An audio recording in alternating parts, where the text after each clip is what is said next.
जय हिंद। इस वीडियो में हम लोग टोटल कंकाल तंत्र के बारे में पढ़ेंगे कि शरीर में कितने कंकाल होते हैं, 206 हड्डियां कहाँ होती हैं और किसके कितने नाम होते हैं, बाह्य कंकाल किसे कहते हैं, आंतरिक कंकाल किसे कहते हैं। इस सब में आपको कंप्लीट जानकारी दे देंगे। आपको शरीर की 206 हड्डियों के नाम वैसे ही याद हो जाएंगे जैसे आपको अपना नाम याद है। आप मुर्दा हैं तो भी समझ जाएंगे, जिंदा है तो कोई बातें नहीं। देखिए कंकाल क्या होता है, हड्डियों के समूह को हम स्केलेटन या कंकाल के नाम से जानते हैं। कंकाल का काम क्या होता है, हमारे शरीर को एक ढांचा देता है। सपोज कीजिए कि अगर हमारे शरीर में कंकाल नहीं रहता तो हम खड़ा नहीं हो पाते। आप हमारे पैर पर अगर खूब जोर से मार दीजिएगा बांस से तो पैर की हड्डी टूटेगी, तो कंकाल टूट गया, अब हम खड़ा नहीं हो पाएंगे। तो खड़ा रखने में, सीधा आपको आकार देने में, एक शेप ढांचा देने में आपका मदद करता है कंकाल। कंकाल हमारे शरीर के नाजुक अंगों को भी सुरक्षा देता है। अगर कोई एक ऐसे नहीं बोलते हैं लोग कि अरे दम है तो आके लड़ो इसे, तो ये हमारा जो हमारा हार्ट है, फेफड़ा है, इस सब की रक्षा कौन कर देता है, रिब्स, पसली कर देती है। नहीं तो पसली हटा के कहिए ना कि दम है तो आओ मारो, अपने मर जाओगे। इतना तेज मार दिए दिल पे तो दिल खत्म हो जाएगा। तो ये हमें रक्षा भी देता है और एक आकार भी प्रदान करता है। कंकाल दो तरह से होता है, एक होता है शरीर के अंदर कंकाल, एक होता है शरीर के बाहर कंकाल। तो जो शरीर के बाहर रहते हैं उसे हम एक्सियल स्केलेटन कहते हैं, बाह्य कंकाल। और जैसे हम लोग के शरीर के अंदर है तो हम कहते हैं आंतरिक कंकाल। जैसे ये भाई साहब को देखिए, इसके नीला नीला इसका मांस दिख रहा है, कलर ऐसे बना दिए हैं, लेकिन इसका कंकाल इसके अंदर है। कुछ ऐसे भी जीव होते हैं जिनका कंकाल बाहर होता है। आप इन जीवों को देखेंगे तो इनके शरीर का कंकाल बाहर है। जितने कीड़े मकोड़े होते हैं ना, इंसेक्ट जिन्हें कहा जाता है, उनका जो कंकाल होता है बाहर होता है। मोलस्का वाले का भी कंकाल बाहर होता है। ये हम मोलस्का पढ़ाएंगे जब फाइलम बताएंगे तब। आप एग्जांपल देखिए, ये स्नेल टाइप का, इसको घोंगा बोलते हैं, देहात में दोहना बोलते हैं। पानी में ये रहता है, इसका कंकाल बाहर होता है। जब देखता है कोई नहीं है ना तो उसमें से निकल के थोड़ा बड़ा कुछ घास फूस खा लेता है, फिर छिप जाता है। लोग इसको ना गठिया की बीमारी में इसकी दवा भी बनाई जाती है। आप इसको देखे होंगे। आप इस तरह से कौड़ी देखे होंगे। कौड़ी क्या होता है भाई, पहले जमाने में शंख के समय छोटे छोटे होते थे, इसे कौड़ी कहा जाता था। ये जीव होते थे, ये जल में पाए जाते थे, नदी समुद्र में पाए जाते थे। ये कौड़ी, ये जब मर जाते थे तो इनके अंदर का मांस सड़ के बाहर चला जाता था और केवल इनका खोखला यानी बाहर वाला कंकाल बच जाता था, जिसे हम रुपया के रूप में इस्तेमाल करते थे। आज भी ये कहावत है, जब आप किसी को एक भी रुपया नहीं देना चाहते हैं तो आप कहते हैं कि तुम्हें हम फूटी कौड़ी भी नहीं देंगे, क्योंकि कौड़ी जब फूट जाती थी तो इसकी वैल्यू खत्म हो जाता था। जैसे एक का सिक्का है, उसको तोड़ दीजिएगा या नोट फाड़ दीजिएगा तो वैल्यू खत्म हो जाती है। वैसे ये कौड़ी, ये क्या है, जीव है, सब समुद्री जीव। इस तरह का आप सीप वगैरह देखे होंगे, बालू वगैरह में नदी के किनारे मिलते हैं सब सीप वगैरह, ये जीव होते हैं सब। शंख क्या होता है, जो शंख हम लोग बजाते हैं, शंख भी एक जीव है, समुद्री जीव है, जल में पाया जाता है। जब वो मर जाता है तो उसका मांस सड़ के चला जाता है, बाहर का कंकाल बच जाता है, तो उसे हम बाह्य कंकाल कहते हैं। जितने कीड़े मकोड़े रहेंगे बाह्य कंकाल। जैसे बिच्छू जो होता है ना, बिच्छू में भी बाह्य कंकाल पाया जाता है। आप अगर बिच्छू को टच करिएगा तो कड़ा लगेगा वहां पर। अब जिंदे में मत टच कर दीजिएगा, नहीं तो आपको कड़ा कर देगा वो। तो ये बाह्य कंकाल होते हैं। इनके शरीर में ये थोड़ी मदद करता है। जितने भी इंसेक्ट है, खटमल को मारिएगा ना, ऐसे खटमल मारिएगा तो देखिएगा ना कड़ा लगता है। मच्छर वगैरह जितने होते हैं, आपको मच्छर काटेगा, ऐसे मच्छर मारिएगा ना तो देखिए कभी कभी मच्छरवा का यहाँ फोटोकॉपी हो जाता है और मच्छरवा भाग जाता है, कहता है मार रहा है, सूत जो तो फिर आके काटेंगे। क्यों? क्योंकि उसके बाहर कंकाल होता है। लेकिन मच्छर इतना छोटा है, औकाते भर ना उसकी भी मजबूती रहेगी, क्या बुलेट प्रूफ थोड़े ना हो जाएगा। छोटा है लेकिन फिर भी उसकी रक्षा करता है।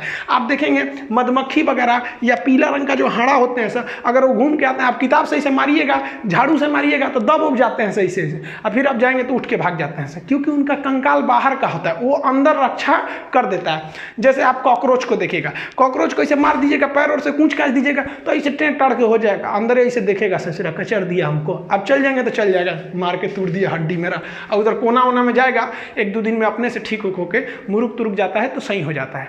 तो ये सब जो था, चींटी को भी देखिएगा, आप चींटी को मसलिएगा ना तो हल्का कड़ा लगेगा, आपको मांस टाइप का नहीं लगेगा, थोड़ा थोड़ा कड़ा लगेगा। अब चींटी इतनी छोटी ही होती है कि वो कितना मजबूती दे सकती है, लेकिन अपने हिसाब से सुग्गा उगा को पकड़िएगा। ये सब क्या है, सब जितने जीव होते हैं सर, जो छोटे मोटे कीड़े होते हैं, इनकी रक्षा कैसे किया जाएगा। इन सबको पता है कि हमारी रक्षा कोई नहीं करने वाला है, ना हमारे को पहनने के लिए कपड़ा रहेगा ना कुछ, इसलिए ये लोग क्या है लोग भाई, तो ये बाह्य कंकाल वाले होते हैं, छोटे मोटे इंसेक्ट। इन लोगों को देखिएगा तो ये कौन से हैं भाई, ये तो आंतरिक कंकाल है, यानी इंडो स्केलेटन है। इनका जो कंकाल तंत्र है, स्केलेटन है, इनके शरीर के अंदर है। अब गाय, बत्तख, मुर्गा, मुर्गी, सुअर, ये जितने हैं सब इनके शरीर के अंदर कंकाल होता है। अब ऐसे थोड़ी ना देखेंगे कि शरीर के बाहर इनका कंकाल है, इनके बाहर केवल एक सींग आपको भले मिलेगा। मुर्गी का हड्डी कहाँ रहता है, बाहर रहता है। मुर्गी काटेंगे चिकन उकन तब ना अंदर हड्डी वगैरह रहता है।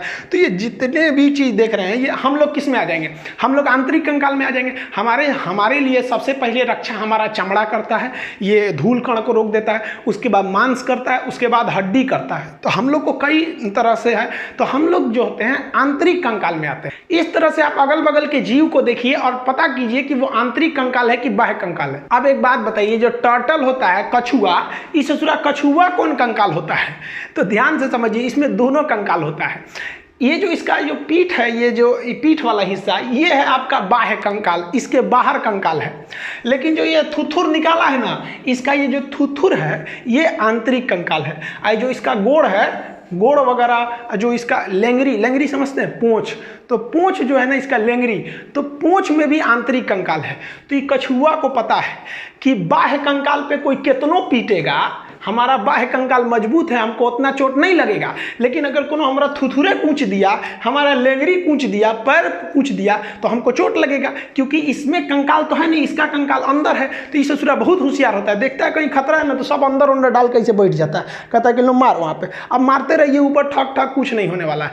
अब वही कछुआ उलाट देंगे तो फिर इसके अंदर कमजोर हो जाता है। तो कछुआ का ये वाला हिस्सा जो है वो बाह्य कंकाल, और थुथुर वगैरह जो है वो आंतरिक कंकाल। अब इस ससुरा कंकाल जो बना किससे रहता है? तो हमारा जो कंकाल बना होता है वो हड्डी का बना होता है, और एक कमजोर हड्डी का बना होता है। तो हड्डी को हम बोलते हैं बोन, और कमजोर हड्डी को बोलते हैं हम लोग कार्टिलेज। उसे हम लोग कहते हैं उप अस्थि। अस्थि नहीं, अस्थि से कम है तो उसे कहते हैं उप अस्थि। जैसे राष्ट्रपति से कम रहेगा तो उपराष्ट्रपति, वैसे अस्थि यानी हड्डी से कम रहेगा तो उप अस्थि। तो हड्डी और बोन, देखिए जो हड्डी होती है बोन, ये जो होता है कैल्शियम कार्बोनेट होता है, और इसमें कैल्शियम फास्फेट भी मिला रहता है, और इसमें जो होती है ओसिन प्रोटीन पाया जाता है। कैल्शियम कार्बोनेट की वजह से ये बहुत हार्ड होता है। जबकि आप ये ब्लू कलर वाला हिस्सा देख रहे हैं ना, ये क्या चीज है? हमारा कार्टिलेज है। इसमें कैल्शियम कार्बोनेट नहीं पाया जाता है, इसमें कैल्शियम फास्फेट पाया जाता है। कैल्शियम फास्फेट पाए जाने की वजह से ये सॉफ्ट हो जाता है। अगर इसी में कैल्शियम कार्बोनेट भी पाया जाता तो ये काफी हार्ड हो जाता है। अब कहेगा कार्टिलेज में कौन सा प्रोटीन पाया जाता है? तो कार्टिलेज में कांड्रीन प्रोटीन पाया जाता है, जबकि हमारी हड्डी में ओसिन प्रोटीन पाया जाता है। हड्डी जो होती है इसमें फास्फोरस भी होता है, कैल्शियम फास्फेट की मात्रा। इसीलिए चीता जब जलाया जाता है, तो अर्थी जब जलाया जाता है चीता में ना, तो चीता में आग आराम से लग जाती है, क्योंकि माचिस के ऊपर भी क्या पाया जाता है? फास्फोरस। अब शरीर में फास्फोरस, अब जिसके शरीर में फास्फोरस की मात्रा पर्याप्त रहेगी उसका चीता आराम से धधक जाएगा, और किसी में फास्फोरस की कमी रहेगी तो उसको उतना अच्छा से नहीं धधकेगा, तो लोग कहेंगे बहुत बड़का पापी है। अरे भाई पापी कौन सी है, बेचारा खाया पिया नहीं था, फास्फोरस की कमी हो गई थी तो उसको पापी बोलो। खैर ये सब अलग चीज है। ये शरीर में फास्फोरस की मात्रा रहती है हड्डियों में। तो हड्डी और कार्टिलेज समझ गए। अब ये जो हड्डी, ये कार्टिलेज आप भी देखे होंगे, चिकन उकन खाए होंगे तो हड्डियां जो होता है ना, ये कार्टिलेज, ये बड़ी हड्डियों के नोक पर पाया जाता है। लेग पीस वगैरह खाएंगे ना तो थूर थार के नहीं आदमी खा जाता है, वो क्या खा जाता है? कार्टिलेज। ये कान पे क्या होता है? कार्टिलेज होता है कान पे। देखिएगा ना महिला सब कान छेदवा लेती है सर, है नीचे वाला जो छेदवाती है सर तो चलो समझ में आता है, ये पुरो छेदवा देती है सर। अरे भाई घर वालों को क्या जाता है, 200 रुपया में छेदाता है, ये तो टेंशन उसको है ना जो उसको ले जाएगा, उसको पहनाना पड़ेगा उसमें। तो ये जो कान है ना, ये क्या है? कार्टिलेज है। नाक क्या है? कार्टिलेज है। कि जितने भी बड़ी हड्डियां होती हैं, बड़ी हड्डी के मुहाने पर क्या पाया जाता है? कार्टिलेज पाया जाता है। तो कार्टिलेज को उपास्थि कहते हैं। अब जो हड्डी है, ये हड्डियां क्या ठोस होता है, लोहा की तरह, छड़ की तरह नहीं, वो अंदर से ना थोड़ा खोखला होता है, और उसमें ना आप अगर मांसाहारी होंगे तो आप चिकन उकन को तोड़िएगा ना तो अंदर जाली टाइप का लगेगा कोनो मच्छरदानी का टुकड़ा उसमें ठूस दिया है। तो वही जो अंदर मच्छरदानी टाइप का रहता है ना, उसे हम लोग कहते हैं बोन मैरो। इसे हम हिंदी में कहते हैं अस्थि मज्जा। ये अस्थि मज्जा बहुत महत्वपूर्ण भूमिका निभाता है। कभी कभी इसी में कैंसर हो जाते हैं, तो बीमारी है तो कहीं हो सकता है। तो ये बोन मैरो का काम क्या होता है? ये ब्लड को बनाता है। ब्लड का निर्माण कहाँ होता है? बोन मैरो में। हालांकि जब बच्चा पेट में रहता है तो उसे भ्रूण कहते हैं, एम्ब्रॉय, उसके अंदर लीवर के मीसोडर्म में होता है। तो जब हम लोग वयस्क हो जाते हैं ना, तो हम लोग की हड्डी के अंदर ही ब्लड बनता है। ब्लड का मुख्य भाग क्या हो जाता है भाई? RBC, WBC. कहेगा आरबीसी कहाँ बनेगा? बोन मैरो में। डब्ल्यूबीसी बोन मैरो में। ब्लड कहाँ बनेगा? बोन मैरो में। इन हड्डियों के समूह को ही हम कंकाल कहते हैं, कंकाल तंत्र। अब ये जो हमारे शरीर में 206 हड्डियां हैं, इसको अभी हम समझेंगे 206 होती है कि 208 की, 270 की, 300, ये बाद में बताएंगे। अभी जो हमारा शरीर का कंकाल है, जो वयस्क मानव होती है, इसमें 206 हड्डियां होती हैं। इन 206 हड्डियों को दो भाग में बांटते हैं। एक होता है एपेंडिकुलर, जिसे कहते हैं उपांगी। एपेंडिकुलर हड्डी उसे कहते हैं जो शरीर के बाहर होती है, पकड़ने चलने फिरने का काम करती है, किसी की रक्षा नहीं करती है। तो ये हो गया एपेंडिकुलर, इसमें रेड कलर का दिख रहा है, जैसे ये हाथ है, ये हाथ है, हाथ किसी चीज की रक्षा थोड़ी करता है, चलने फिरने में मदद करता है। कंधा ये है, घूमने में मदद करता है। कमर इधर उधर घूमने में मदद करता है, पैर मदद करता है। तो जो घूमने चलने फिरने पकड़ने उकड़ने का काम करते हैं उन्हें हम कहते हैं एपेंडिकुलर उपांगी। इसकी संख्या 126 होती है, 206 में से 126 यही होता है। और जो बीचों बीच एक्सिस पे होते हैं ना, बीचों बीच में एक्सिस, उसे हम कहते हैं एक्सियल, हिंदी में कहते हैं अक्षीय। इसका काम होता है कि हमारे शरीर के नाजुक अंगों की हिफाजत करना है। जैसे खोपड़िया, अभी मान लो एक बांस को खोपड़िए पे मार देगा तो अंदर भेजा है तो भेजा फट जाएगा। एमसीबी होता है, हमारे शरीर का एमसीबी ब्रेन है, एमसीबी गिर जाएगा, सारा सप्लाई रुक गया, चुपचाप बेड पे पड़ल रही है इसे। तो जो पूरा एमसीबी बॉक्स है, इसको खोपड़िया है, ये क्या है, अक्षीय है, सुरक्षा देने का काम करता है। चेस्ट है, ये हमारे जो हार्ट है, जो लंग्स वगैरह, उसकी रक्षा देने का काम कौन करता है, ये हमारा रिब्स, पसली करती है। रीढ़ की हड्डी, मेन रीढ़ की हड्डी है। जो ब्रेन है ना एमसीबी, तो एमसीबी में तार का सप्लाई गया रहता है ना, गर्दन से झोझे एकदम नस गया रहता है और रीढ़ की हड्डियां के बीचों बीच में से आया रहता है। तो रीढ़ की हड्डी जो है उसके अंदर से स्पाइनल कॉर्ड रहता है, उसकी रक्षा करता है। तो रीढ़ की हड्डी, बत्ता, सर, ये क्या हो जाएंगे, अक्षीय। अक्षीय यानी एक्सियल की संख्या 80 है और एपेंडिकुलर की संख्या 126 है। अब इस फोटो में देखिए, ये जो है, ये जो स्काई कलर का है ये एपेंडिकुलर है, और जो पर्पल कलर का है बीच में ये क्या है, अक्षीय हड्डी है। अब इसको 2 मिनट में हम लोग याद करते हैं। देखिए कैसे, पहले हम लोग एपेंडिकुलर को फरिया देते हैं। रीजन क्या है, इसकी संख्या 126 है। ई फरिया देंगे तो 80 को निपटाने में क्या लगता है, तो पहले हम इसी से चालू करते हैं, बड़के से। तो एपेंडिकुलर में हाथ पैर आ जाते हैं, तो हाथ से स्टार्ट करते हैं। हाथ में कितनी हड्डी होती है, एक हाथ में होती है 30, और हाथ हमारे पास कै गो, 2 गो, तो टोटल कितनी हो गई, 60। तो हमको एक के गो का सीक्वेंस याद करना है, बाकी उसमें 2 का गुणा कर देना है। देखिए जो हाथ होता है ना, हाथ और पैर, इन दोनों को हम लोग कहते हैं लिम्ब। लिम्ब क्या होता है, देखिए हाथ क्या है, लिम्ब, पैर भी क्या है, लिम्ब, लेकिन ये ऊपर पाया जाता है, पैर नीचे पाया जाता है, इसलिए हाथ को हम लोग कहते हैं अपर लिम्ब। ये टेक्निकल नाम है, बायोलॉजिकल नाम है लिम्ब। आप लिम्ब वगैरह नहीं याद रखेंगे, आप याद रखिएगा हाथ। हाथ में कितनी हड्डी, 30, तो 30 को गिनिए। सबसे पहले यहां पर होता है एक हड्डी जिसे हम लोग कहते हैं ह्यूमरस। ये वाली हड्डी हो गई ह्यूमरस, एक ही हड्डी होती है ह्यूमरस, ये वाली। जैसे ये कलाई के आगे यहां पर आती है, केहनी से आगे ये 2 भाग में बढ़ जाती है। एक जो अंगूठा की ओर चली जाती है उसे कहते हैं रेडियस, और एक जो कानी उंगली की ओर चली जाती है उसे कहते हैं अल्ना। तो अंगूठा की ओर आ गई तो रेडियस, और इधर चली गई तो अल्ना। तो humerus, radius, ulna, humerus, radius, ulna, 3 हो गया। यहीं तक है, बाकी इसमें बड़ी कॉम्प्लिकेटेड है। सोचिए 27 गो हड्डी इतने दुर्वा में है, ये अपना में है, ये तो बहुत बड़ी बड़ी हड्डियां हैं, ज्यादा जगह ले लेती है। Humerus, radius, ulna. अब आगे आते हैं, यहां आगे आपको 3 चीज मिलेगा। एक मिलेगा कलाई, उसके आगे मिलेगा हथेली, उसके आगे मिलेगा उंगली। अब यहां देखते हैं, ये हो गया हमारा कलाई, क से कलाई, क से कार्पल। तो कलाई को क्या कहते हैं, कार्पल। इसमें 8 गो हड्डी होती है, छोटी छोटी। यहां देखिए, ये है आपका कलाई, इसमें छोटी छोटी कितनी हड्डियां होती हैं, 8।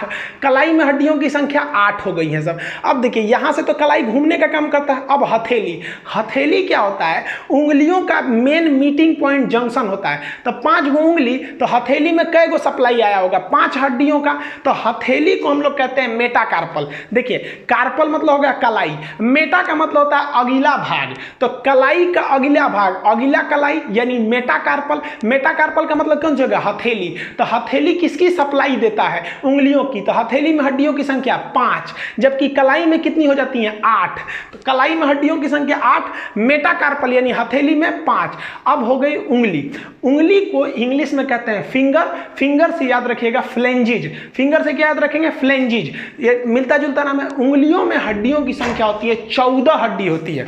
उंगली में कितनी हड्डी हुई, 14। बहुत ज्यादा संख्या में हो जाती है, क्योंकि देखिए एक उंगली 3 भाग में बढ़ जाता है, एक नाखून के पास से, एक उसके पास से, उसके पास से। तो 14 हड्डी हो जाती है टोटल उंगलियों में। अंगूठा में ना एक कम होता है। देखिएगा, अंगूठा का निचला भाग सीधे हथेली से जुड़ा रहता है। एक उंगली में कितनी हड्डी होती है, 3। अब आप कहेंगे 5 है, 1 2 3 3 5 15 होना चाहिए, तो 14 का है, तो अंगूठा में एगो कम रहता है। क्योंकि देखिए अंगूठा ना कलाई से जाके तुरंत सट गया है, निकलते हो गया, जबकि बाकी सब 3 फोल्ड होते हैं सब। तो यहाँ देखिए, ये वाला जो पोर्शन है ये उंगलियों का है। इसमें ये नाखून वाला हो जाएगा, ये नाखून वाला पोर्शन, ये एक पोर्शन, ये 2 पोर्शन। ये उंगलियों में हड्डियों की संख्या हो गई 14। अब याद कैसे रखिएगा, चेहरे में भी हड्डियों की जो संख्या होती है वो 14 होती है। अब कहा जाता है ना कि 14 ही का चांद बड़ा सुंदर होता है।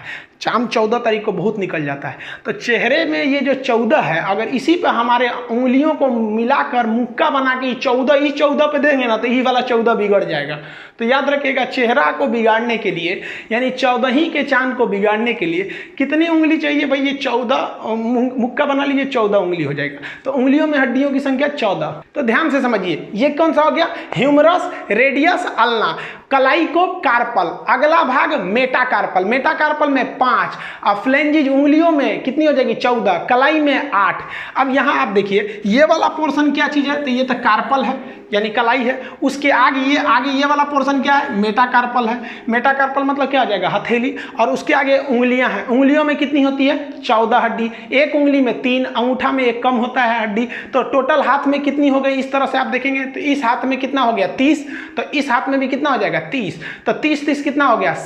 60 हड्डी तो ऐसे ही फरिया गया। वीडियो को पॉज करिएगा और अपने से इसको 5 बार बोलिएगा, humerus, radius, ulna, carpal, metacarpal, phalanges. Humerus, radius, ulna, carpal, metacarpal, phalanges. कितनी संख्या में है? तो humerus 1, radius 1, ulna 1, carpal 8, metacarpal 5, phalanges 14, हो गया 30, 2 का गुणा 60। हाथ के बाद अब पैर की हड्डियों को देखते हैं। सेम सीक्वेंस पैर में भी होता है।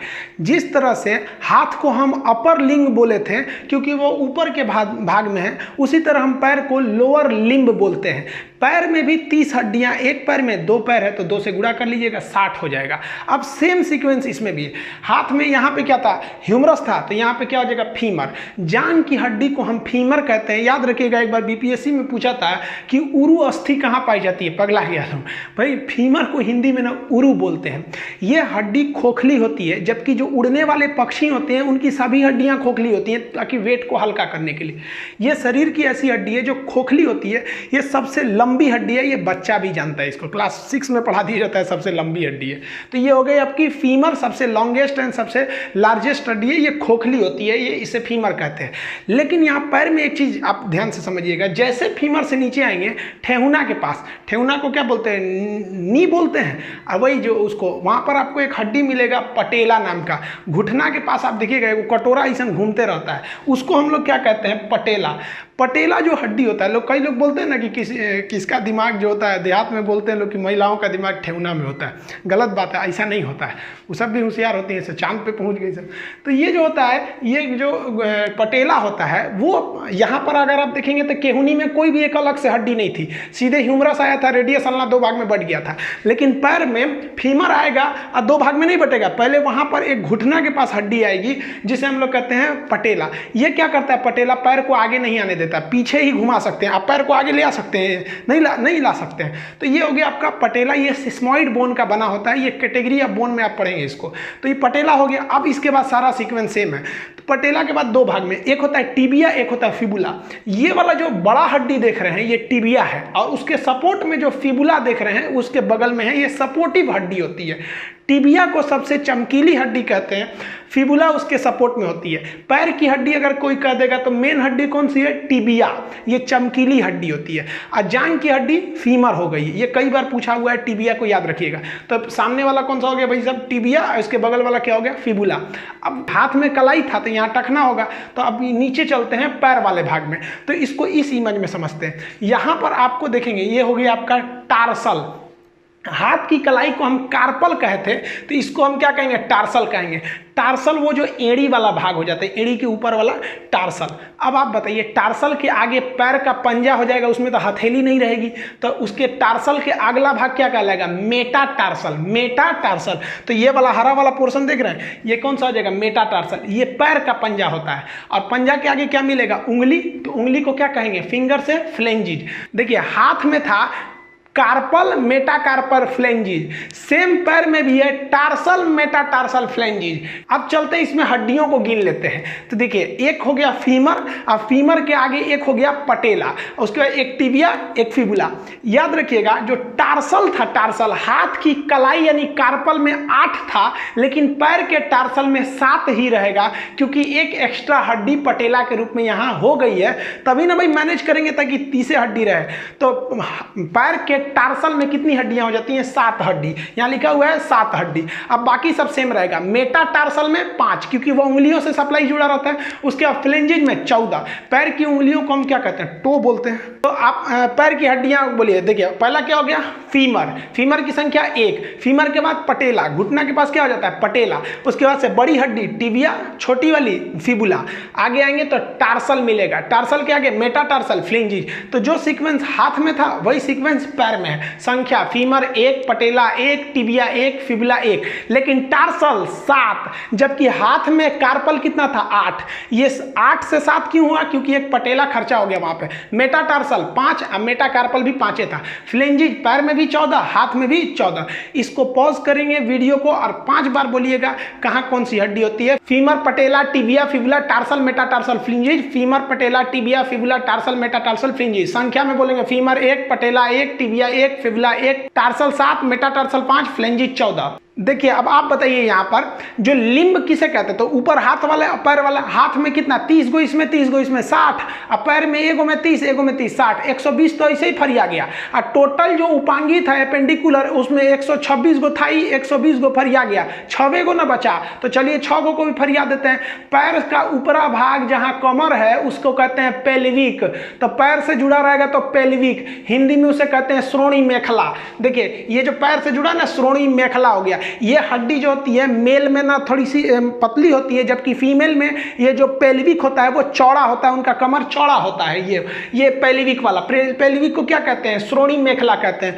पेल्विक जब हम बैठते हैं तो बैठने पे किस पर जोर पड़ता है? तो पेल्विक की निचली हड्डी को कहते हैं हम लोग इसियम। तो बैठने पे इसियम नामक हड्डी पे जोर पड़ता है। तो खैर ये उतना जरूरी नहीं है, आप बस इतना याद रखिएगा पेल्विक जो होता है वो पैर का उपला भाग, कमर जिसे कहते हैं, वो एक लेफ्ट वाला पैर एक जाके जुड़ा रहेगा, एक राइट वाला पैर जुड़ा रहेगा। तो पेल्विक की संख्या कितनी हो गई? 2 हो गई। अब देखिए कॉलर के पास जो होती है कैल्विकल होती है। कॉलर से कैसे याद रखिएगा? कैल्विकल। ये 2 हड्डी होती है, चुपचाप ऊपर रखी गई रहती है। जैसे यहाँ देखिए ये वाली कैल्विक है, ये ऊपर रख दी गई है, तो इसे हम लोग कैल्विकल कहते हैं। ये चुपचाप एकदम ऊपर यहाँ पे रखी गई रहती है। आप देखेंगे ना यहाँ पे, तो इसे काफी मजबूती से नहीं पकड़ा रहता है। इसको ऐसे पकड़ के खींचेंगे तो टूट जाएगा। ये ऊपर वाली कैल्विकल होती है। यहाँ भी देखेंगे ये रेड कलर का है, ये कैल्विक। 2 हो गई कैल्विक। पेल्विक कितना? 2। कैल्विक कितना? 2। तो पेल्विक, कैल्विक। यहां देखेंगे ना कंधा के पास तो बड़का हड्डी मिलता है जिसको बोलते हैं पखौरा। तो ये वाली जो हड्डी हो गई इसे हम लोग क्या कहते हैं? अंश मेखला कहते हैं। हिंदी में कहते हैं अंश मेखला, इंग्लिश में कहते हैं स्कैपुला। ये भी कितना हो जाएगा? 2। जैसे यहां देख रहे हैं स्कैपुला भी हो गया 2। तो ये पीछे वाला ये हो गया स्कैपुला, ये हो गया कैल्विकल। एक नया टर्म आता है जिसे हम लोग कहते हैं शोल्डर ग्रिडल। शोल्डर ग्रिडल क्या होता है? पीछे से स्कैपुला से लेकर आगे तक का कैल्विकल को जोड़ देते हैं तो एक राउंड बन जाता है जिसे हम लोग कहते हैं शोल्डर ग्रिडल। ये शोल्डर ग्रिडल क्या होगा भाई? तो स्कैपुला को भी जोड़ दीजिए और उसी के साथ साथ आप कैल्विकल को भी जोड़ दीजिए तो वो बन जाता है शोल्डर ग्रिडल। जबकि अगर आप केवल इसको कैल्विकल को देखेंगे तो इसे घसुली भी बोलते हैं। पहले चांदी का एक ठो आता था, इसे गहना टाइप का घसुली पहना जाता था गर्दन में। तो देखिए कमर के पास जो हो गया, पैर के पास वो हो गया पेल्विक, कॉलर के पास कैल्विक, ये हो गया स्कैपुला। तो पेल्विक, कैल्विक, स्कैपुला। तो देखिए 2 यहाँ 2 यहाँ 4 और 2 6 ही घट रहा था ना। टोटल एपेंडिकुलर में 126 थे जिसमें 120 बता दिए थे। अब टोटल देखते हैं हम लोग हड्डी। जैसे ध्यान दीजिए एपेंडिकुलर में टोटल कितनी थी? 126 थी। अब इसमें लिम्ब क्या था भाई? तो ये ऊपर वाला पूरा हाथ पैर दोनों मिला देंगे तो लिम्ब हो गया। ये अपर लिम्ब, लोअर लिम्ब। तो हाथ में कितना? 30 60, एक पैर में 30 90, दूसरे पैर में 30, कितना हो गया? 120। कैल्विक पेल्विक 2 ठो 122, कैल्विक 2 ठो हो गया 124 और स्कैपुला 2 ठो 126। तो ये हो गया टोटल आपका एपेंडिकुलर। अब हम आपको इमेज दिखा पूछते हैं, आप बताइए कहाँ कौन सी हड्डी है। पहले आप वीडियो को पॉज करके एक बार दिमाग में बैठा लीजिए कहाँ कौन सी हड्डी है, फिर एक एक करके आपको क्वेश्चन देते हैं। बिना नाम नहीं लिखा रहेगा, आपको बताना पड़ेगा। चलिए आप फटाफट बताइए। यहाँ देखिए ये इमेज में कौन सी हड्डी है। अब हम यहाँ नाम लिख देते हैं। ये वाली आपकी है टिबिया के बगल वाली है, ये तो हो जाएगी फिबुला। अब इसमें यहाँ देखिए घुटना के बीच में है, ये हो गई आपकी पी फॉर पटेला। यहाँ बोलिए ये वाली जांग की दिख रही है तो ये हो गया आपका फीमर। इसमें देखिए, इसमें उंगली दिख रहा है तो उंगली हो जाएगा फ्लेंजिज, फ्लेंजिज हो गया। उंगली के जस्ट पहले, तो ये पैर है ना, तो पैर में उंगली से जस्ट पहले टार्सल होगा कि मेटाटार्सल, मेटाटार्सल हो गया, तो ये हो गया मेटाटार्सल। मेटाटार्सल की संख्या कितनी होगी? 5 होगी, इसको याद रखिएगा। 5 मेटाटार्सल भी 5, मेटाकार्पल भी 5 होता है। अब ये बताइए ये कौन सा हो गया? ये तो इसके जस्ट पीछे वाला हो गया, तो ये हो गया आपका टार्सल हो गया। टार्सल याद रखिएगा, पटेला हो जाने की वजह से टार्सल की संख्या 8 ना होकर कितनी हो जाती है? 7 हो जाती है, तो ये टार्सल हो गया 7। ये बताइए सामने पैर वाला दिख रहा है चमकीली हड्डी, ये कौन सी हो जाएगी? टिबिया। अब फटाफट बताइए, हम हाथ वाला पूछ रहे हैं, ये बोलिए ये कौन सा हो गया? ये हो गया ह्यूमरस। हमारे लिखने से पहले बता देंगे, यहाँ हम हाथ रखते हैं, ये देखिए ये फंस जाएंगे। रेडियस है कि अल्ना है? तो यहाँ 2 हड्डियां, जो अंगूठा की ओर होती है उसे कहते हैं रेडियस। देखिए ये भाई साहब का अंगूठा यहाँ पर है और हड्डी भी इसी साइड में है, तो अंगूठा वाले साइड में जो हड्डी होती है उसे क्या कहते हैं? रेडियस। अब यहीं देख लेंगे ये कौन सा हो जाएगा? ये वाला हो जाएगा, ये तो हो गया हमारा रेडियस, और ये हो जाएगा अल्ना। देखिए अंगूठा इस साइड है और हड्डी इस साइड ना होकर इस साइड है, ये हमारा अल्ना हो गया। अब इसको बताइए, ये तो कंधा वाला है, ये पखौरा, इसे क्या कहते हैं? स्केपुला हो गया ये वाला हड्डी। इसको बताइए ये कहाँ पाया जाएगा? ये कमर पे पाया जाएगा, पैर के पास ऊपर, तो ये हो गया आपका पेल्विक। यहाँ देखिए ये सामने है, ये कॉलर के पास, ये हो गया हमारा कैल्विकल हो गया, जो यहाँ पर कॉलर के पास हो गया कैल्विकल बोन। अब थोड़ा सा हम लोग पंजा के पास चलते हैं, यहाँ जरा ध्यान से देखिए, ये कलाई के पास है, तो इसे क्या कहेंगे? कार्पल कहेंगे। कार्पल जो होता है ये क्या होता है? 8 होते हैं, क्योंकि यहाँ केहुनी के पास किसी भी तरह का पटेला नहीं होता है, जबकि पैर में जो टार्सल होता है वो पटेला की वजह से एक कम होकर वहाँ 7 रह जाते हैं। अब ये बताइए, ये तो हमारा कौन सा हो गया? पंजा हो गया। हथेली, हथेली वाला भाग हो गया, कितनी हड्डियां होंगी इसमें? 5 हड्डियां होंगी, इसे क्या कहेंगे हम लोग? मेटाकार्पल कहेंगे। इसमें कितना हो गया? 5। और ये वाला उंगली हो गई, तो इसमें हो गई हमारी उंगलियों की संख्या, फ्लेंजिज हो गई, ये 14 हो जाएंगे। तो आप इस तरह से पूरी तरह से 126 एपेंडिकुलर हड्डियां देख लिए। इसमें बताइए रेड वाला कौन सा हड्डी है? तो ये एक्सियल है, बीचों बीच में है, इसकी संख्या 80 होती है। और जो ये ब्लू कलर का है ये कौन सा है? एपेंडिकुलर उपांगी, ये चलने फिरने में मदद करेगा, इसकी संख्या 126 हो गई। अब आप बताइए 206 हड्डियों में से आप 126 हड्डी देख लिए, कितना बचा? 80। यही 80 हड्डी कौन सी हो गई सब? एक्सियल हड्डी हो गई सब। अब हम लोग एक्सियल के बारे में पढ़ लेते हैं। ये तो अब बताइए ना, 126 पढ़ लिए तो एक्सियल तो 80 को 2 मिनट में निकल जाएगा। देखिए एक्सियल हड्डियों की संख्या जो है वो 80 है, ये बहुत नॉर्मल है याद करना। देखिए रीढ़ की हड्डी में हो जाती है 26 और हमारे रिब्स पसलियों की संख्या होती है 24। 26 और 24 कितना हो गया? 50। 80 में से 50 तो ऐसे चला गया। एक स्टर्नम होता है बीच में छाती में, तो 50 एक 51 बच गया 29। सर में कितनी हड्डी होती है? 29। 50 खत्म। अब इसको एक अलग अलग करके पढ़ लेते हैं। सबसे पहले हम रीढ़ की हड्डी को देखते हैं। रीढ़ की हड्डी को इंग्लिश में हम बैकबोन या वर्टिब्रल कॉलम कहते हैं। इसमें फंसिएगा कहां पर? जब आपको दे देता है मेरुदंड, तो देखिए ये लाठी की तरह होता है, इसलिए इसे कहते हैं मेरुदंड। और इसके बीच में ना अंदर गया रहता है स्पाइनल कॉर्ड, बहुत सारी नसें गई रहती हैं, उन नसों को कहते हैं मेरु रज्जु। रज्जु मतलब होता है पतला रस्सी, तो मेरु रज्जु नस का नाम है। उस नस को सेफ्टी देने वाले इस दंड का नाम है मेरुदंड। इसे रीढ़ की हड्डी कहते हैं। जब बच्चा जन्म लेता है तो उसमें 33 होती है, लेकिन वो तेल और मालिश करिएगा ना तो कुछ कुछ हड्डियां उसकी सट जाती हैं, जिस वजह से कम हो जाता है। हम लोग एडल्ट में ये हड्डियां 26 होती हैं, तो एडल्ट में रीढ़ की हड्डी की संख्या हो जाएगी 26। अब देखिए इसको कई पार्ट में बांटते हैं, तो आपको काम का नहीं है। जो गर्दन होता है उसे सर्वाइकल कहते हैं। देखिए गर्दन वगैरह में अगर किसी को मुड़ुक उड़ुक जाएगा तो उसे हम सर्वाइकल पेन कहते हैं। सर्वाइकल को शॉर्टकट में सी बोलते हैं, इसे C1 C2 C3 कहते हैं। सर्वाइकल की संख्या 7 होती है, लेकिन गर्दन की जो सबसे ऊपरी हड्डी जो सर से आके जुड़ी रहती है उसे हम लोग कहते हैं एटलस बोन। तो आप एटलस वाला बस याद रखिएगा, बाकी ये आपके किसी काम का नहीं है। सर्वाइकल के नीचे छाती आ जाता है, तो जो छाती के पीछे रहता है उसे हम लोग थोरेसिक कहते हैं। छाती को हम लोग क्या कहते हैं? थोरेसिक। उसके नीचे आएंगे तो लंबर आ जाएगा, फिर ऐसे करके आएंगे सब, तो ये आपके जरूरी का नहीं है। बस इतना याद रखिएगा, गर्दन की हड्डियों को हम सर्वाइकल कहते हैं। इसमें सबसे ऊपरी हड्डी जो होती है वो एटलस होती है। 80 एक्सियल में से आप 26 देख लीजिए। आप देखिए छाती में हड्डी की संख्या, रिब्स, रिब्स मतलब होता है पसली। पसली की संख्या कितनी होती है? 24। 12 उस साइड पसली, 12 इस साइड पसली। टोटल पसलियों की संख्या जो हो जाती है वो हो जाती है आपकी 24 रिब्स हो जाते हैं। लेकिन इस 24 रिब्स में जो एक साइड लास्ट के 2 रिब्स है, यानी इधर से 11वां 12वां और इधर से 11वां 12वां, वो आगे आकर नहीं जुड़ा रहता है। देखिए रिब्स जो होता है वो निकलता है रीढ़ की हड्डी से और आगे आके एक पतली हड्डी से जुड़ जाता है, जिसे हम लोग कहते हैं स्टर्नम। तो स्टर्नम की संख्या 1, इसी पे भगवान ने जो क्या किया, ले आके पीछे से रीढ़ की रिब्स को वेल्डिंग कर दिया है। नहीं तो पता चला रीढ़ की हड्डी से निकलेगा आपका रिब्स और ऐसे आगे छोड़ देंगे तो पता चला लड़ाई में कौन ऐसे फाड़ देगा, ऐसे चल जाएंगे, चाहे सोएंगे तो ऐसे दबा जाएगा ऊपर। तो भगवान बहुत होशियार था, ले आके यहाँ पे रख के बीच में लोहा रख के वेल्डिंग मार दिया। तो जिस पे वेल्डिंग मारा है ना उसी को कहते हैं स्टर्नम। तो देखिए वेल्डिंग मारते समय लास्ट में 2 ठो पे वेल्डिंग नहीं है, वो ऐसे ही लहरा रहा है, तो उसे क्या कहते हैं, फ्लोटिंग रिब्स। इस पर बड़ी भयानक चोट लगता है, इसलिए किसी को यहाँ मार देंगे ना तो बैठ जाएगा, तो बोलते हैं पंजरी तोड़ दे लो हमरा। तो पंजरी जो होता है वो फ्लोटिंग रिब्स होता है। तो फ्लोटिंग रिब्स इधर भी 2 ठो इधर भी 2 ठो, तो ये आपके किसी काम का नहीं है। लेकिन फ्लोटिंग रिब्स बहुत ज़्यादा फैलने का जगह दे देते हैं। फ्लोटिंग रिब्स की संख्या सांप में बहुत ज़्यादा होती है। सांप में देखेंगे तो इसमें जो पसली होती है तो बहुत ज़्यादा होते हैं, 200 से 300 350 होते हैं सर। वो डिपेंड करता है सांप कौन कैटेगरी का है, बड़का है, छोटका है, अजगर है। और उसकी देखिएगा ये रीढ़ की हड्डी है सांप में, और रीढ़ की हड्डी से इसके रिब्स यानी पसली निकले हैं, लेकिन कहीं जाके ज्वाइंट नहीं है, ये फ्लोट कर रहे हैं। तो ये काफ़ी ज़्यादा मात्रा में फैल जाते हैं, और फैल जाने की वजह से अजगर वगैरह जो सांप होते हैं बड़े बड़े जीवों को मुंह में घोंट कर पूरी तरह से निगल जाते हैं, क्योंकि फ्लोटिंग होने की वजह से इनका एरिया फिक्स नहीं होता। और हम लोग में क्या है, छाती का एरिया फिक्स है, आगे से स्टर्नम से जुड़ा है, पीछे से बैकबोन से जुड़ा है। और सांप में क्या है, बस पीछे से जुड़ा, आगे से जुड़ा नहीं, तो ये फैल जाता है और बड़े मात्रा में एक बड़े आदमी को घोंट जाते हैं अजगर सांप, बड़े बड़े आदमी को। तो रिब्स कितनी हो गए भाई साहब, 24। अब ऐसा मत बोलिएगा कि 12 एक और 12 एक और, दोनों ओर का मिला के बोला जाता है रिब्स को।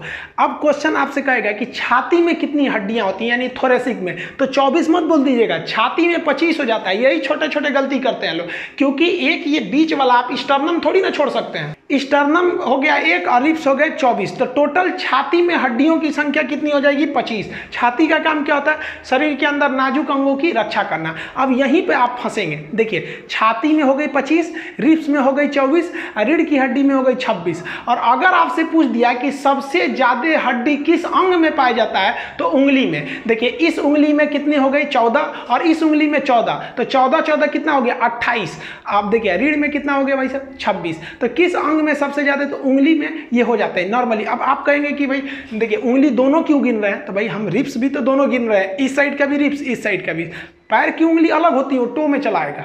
तो देखिए इस तरह से आप कितनी हड्डी देख ली आप, बैकबोन में कितना 26, रिब्स में कितना 24, 26 24 50, और एक ये स्टर्नम 51। टोटल एक्सियल में कितना था 80, 80 में से 51 घटा देंगे 29। तो अब किसी का सर काटिएगा ना तो 29 हड्डी निकलेगा, बस यही पढ़ना बाकी है। देखिए ये जो है ना इटकलू का अगर मुंडी काटेंगे तो हेड में कितनी हड्डी निकलेगी, 29 हड्डी निकलेगी। सर में हड्डियों की संख्या 29। लेकिन यहाँ एक बात समझिए, सर में 29 हड्डी होती है, लेकिन कान की हड्डी को स्कल में नहीं गिना जाता। सर में गिना जाएगा, लेकिन कान की हड्डी को खोपड़ी में नहीं गिना जाता है। देखिए इसीलिए जब बात आती है खोपड़ी में कितनी हड्डी, तो खोपड़ी में आप सिर के बराबर नहीं कह सकते हैं। सिर की हड्डी में से कान वाली हड्डी को निकाल दीजिए, तो कान में कितनी हड्डी, तो शॉर्टकट में उसे कहा जाता है मिस, MIS, मेलियस इनकस और स्टेप। मेलियस इनकस स्टेप्स, 3 इस साइड में 3 इस साइड में, दोनों मिला के बोलेंगे तो कान में कितनी हड्डी हो गई 6। तो कान जो होता है सर में गिना जाता है, लेकिन उसे खोपड़ी में काउंट नहीं करते हैं। अब यहाँ आप एक ध्यान दीजिए, आपको पता होगा स्टेप्स बहुत ही छोटी हड्डी है, मेलियस इनकस स्टेप। मेलियस बहुत कमजोर हड्डी है, और हड्डी की पकड़ में तो ये कैल्विक भी बहुत कमजोर पकड़े रहता है। तो मेलियस छोटा के साथ साथ कमजोर भी है, और स्टेप्स तो सबसे छोटी हड्डी है। अब आप इन तीनों हड्डियों को देखिए, कंपेयर करने के लिए किसी महिला का ये है उंगली है, इस उंगली में देखिए यहाँ पर जो हड्डी बनाई गई है ये आपका कौन सा है, मेलियस, ये इनकस, और ये देखिए स्टेप्स। इतनी छोटी छोटी हड्डियाँ होती है, आप साइज कंपेयर कर सकते हैं। यहाँ पर सबसे छोटी हड्डी हो जाती है स्टेप्स। अब एक और हड्डी है जो सर में गिना जाएगा लेकिन खोपड़ी में नहीं जाएगा, उसे हम कहते हैं हायर्ड बोन। तो ये हायर्ड बोन जो होता है, यहाँ देखिए इसमें रेड कलर का दिख रहा है, यहाँ पे गर्दन में होता है। फांसी जब लगाया जाता है ना तो वही हायर्ड बोन टूट जाता है, जिससे कि व्यक्ति की मौत हो जाती है। तो ये देखिए ये तो हो गई आपकी कान की हड्डी 6, और एक ये 7। तो इन 7 हड्डियों को हम सर में गिनते हैं, लेकिन खोपड़ी में काउंट नहीं करते हैं। तो आप बताइए, अगर हम आपसे कहें कि खोपड़ी में कितनी हड्डी, तो सर में 29 हड्डियों में से इन 7 हड्डियों को निकाल दीजिए, तो खोपड़ी में 29 - 7 यानी 22 हड्डी बचती है। यहाँ देखिए, अब ये हो गया खोपड़ी। खोपड़ी को इंग्लिश में कहते हैं स्कल। स्कल में कितनी हड्डी? 22। लेकिन पूरा मुड़िए में कितना हड्डी हो जाएगा? 29 हड्डी हो जाएगा। कान और हाइट को हटा देंगे तो बच जाता है खोपड़ी। अब इस खोपड़ी में भी ना दो हिस्सा, एगो ऊपर वाला खोपड़िया, एगो थुथुर हम लोग का आगे वाला। तो इन्हीं को देखते हैं। तो ये 22 कहाँ से आता है? तो देखिए, इसमें से 14 को तो फेस में ही हो जाता है, चेहरा में। कैसे याद रखेंगे? 14 का चांद। चांद 14 तारीख को बहुत सुंदर होता है। तो चेहरा जो होता है ना, लड़का ना लड़की को बेवकूफ बनाने के लिए क्या बोलता है? 14 का चांद हो तुम। अरे वो चमगादड़ भी रहती है तो परी बोलता है। शुरू में जब डेमो देता है ना तो लड़की को बहुत मानता है, और उसके बाद से तो उनको है हट रे तुम। तो ये जो होता है, सामने जो चेहरा में हड्डी होती है वो 14 होती है। ये 14 को नाम नहीं याद रखना है आपको, बस जबड़ा की हड्डी याद रखना है, जिसे हम लोग मेंडिबल कहते हैं। निचला जबड़ा यानी जॉ को मेंडिबल कहते हैं। ये बहुत ही मजबूत हड्डी है, सबसे मजबूत हड्डी मेंडिबल। लेकिन सबसे मजबूत अंग तो दांत का इनामेल। ये हड्डी नहीं है, ये हमारे शरीर का अंग है। और जबकि ये जबड़ा जो मेंडिबल होता है, ये मेंडिबल ये सबसे मजबूत होता है। तो चेहरा में कितनी हड्डी? 14। तो देखिए 22 में से 14 घटाएंगे, कितना बचेगा? 8। अब ये 8 कहाँ गया? तो खोपड़िया में, इसमें क्रेनियम में। क्रेनियम में कितनी हड्डी हो जाती है? 8 हड्डी। क्रेनियम को हम लोग हिंदी में बोलते हैं कपार। देहात में बोलते हैं ना कपार फोड़ दे लो। क्रेनियम में कितनी हड्डी हो गई? 8। यानी कपार में ये जिसमें बाल फला है हम लोग का, इसे क्या कहते हैं? क्रेनियम कहते हैं। तो इसमें हो गई 8 और चेहरा में हो गया 14। तो 14 8 कितना हो गया? 22। तो खोपड़ी में टोटल हड्डी कितनी हो गई? 22। इस तरह से आप कंप्लीट हड्डी देख लिए। अब ये जो खोपड़ी है, इसके इधर ना एगो खोखला जगह होता है, खाली जगह, उसे हम लोग कहते हैं फोरामेन मैग्नम। क्योंकि जितना नीचे से तार और की सप्लाई आया है, ये जो हमारा खोपड़ी है, जो सर एमसीबी, इसमें सप्लाई कहाँ से जाएगा? तो नीचे से नहीं जाएगा, तो नीचे छेद होना चाहिए कि नहीं? तो इस छेद को हम बोलते हैं फोरामेन मैग्नम कहते हैं। अब आप बताइए कि जो एक्सियल हड्डी थी उसकी कितनी संख्या थी? 80। 80 तो चुटकी में निकाल देंगे। 26 आपका बैकबोन, 24 रिब्स, 26 24 50, और 1 स्टर्नम 51, बचा 29। तो सर में हड्डियों की संख्या 29। सर में से 6 हड्डी कान की और 1 हड्डी हाइट, इसको हटा देंगे तो सर में से 7 हड्डी को निकाल देते हैं, बचता है हमारी खोपड़ी यानी स्कल। तो स्कल में कितनी हड्डी हो गई? 22। 22 में से 14 तो चेहरे में हो गया और 8 गो कपार में हो गया, यानी कपाल। उसी को कपाल बोलिए, चाहे हम लोग देहात में, बिहार में लोग उसको कपार बोलते हैं। टोटल जोड़िए, humerus, radius, ulna, carpal, metacarpal, phalanges. पैर में जोड़िए आपका femur, patella, tibia, fibula, tarsal, metatarsal, phalanges. कमर में पेल्विक, कैल्विक, स्कैपुला हो गया। 126 आपका ये एपेंडिकुलर। अब एक्सियल जोड़ लीजिए आपका backbone, ribs, sternum, hide bone, year का, फेस और क्रेनियम। टोटल खत्म हो गए। अब हड्डी के बारे में आपको बाकी सब चीज देखिए। जब बच्चा जन्म लेता है तो उसमें 300 भी हड्डी हो सकती है या 270 भी हड्डी हो सकते हैं। वो उसकी हड्डियां टुकड़ों में होती है, इसलिए छोटका बचवा को किधरों मोड़ेंगे तो मुड़ जाता है, इसलिए उसको मालिश किया जाता है। देखिए, छोटका बचवा को मालिश करेंगे ना तो उसका हड्डी सीधा जुड़ेगा, और नहीं तो उसका हड्डी जुड़ रहा है, मालिश नहीं करेंगे तो टेढ़े तार जुड़ जाएगा, तो ये टेढ़ हो जाएगा इसे। जब लड़का बाल्यावस्था में आता है, शिशु अवस्था में 270 से लेकर 300 हड्डी, और जब वो 8 से 10 साल का होता है, बालक हो जाता है बाल्यावस्था में, तो उसमें 208 हड्डियां होती हैं। और जब वो एडल्ट हो जाता है तो पूरी तरह हड्डियां जुट के हो जाती हैं 206। हम लोग में 206 हड्डियां होंगी। और हम लोग में हड्डियों का जो मैक्सिमम घनत्व, जो मैक्सिमम डेंसिटी होती है, वो 30 साल के एज तक होती है। यानी 30 साल से पहले अगर हड्डी टूटेगी ना तो आराम से जुड़ जाता है, और 30 साल के बाद टूटेगा तो फिर आपको जुड़ने की संभावना घटने लगती है। सबसे बड़ी हड्डी हो जाती है फीमर, और सबसे छोटी हड्डी हो जाती है आपके कान की स्टेप्स। कान की स्टेप की मेलियस हो जाती है कमजोर, जबकि जबड़ा हो जाती है सबसे मजबूत।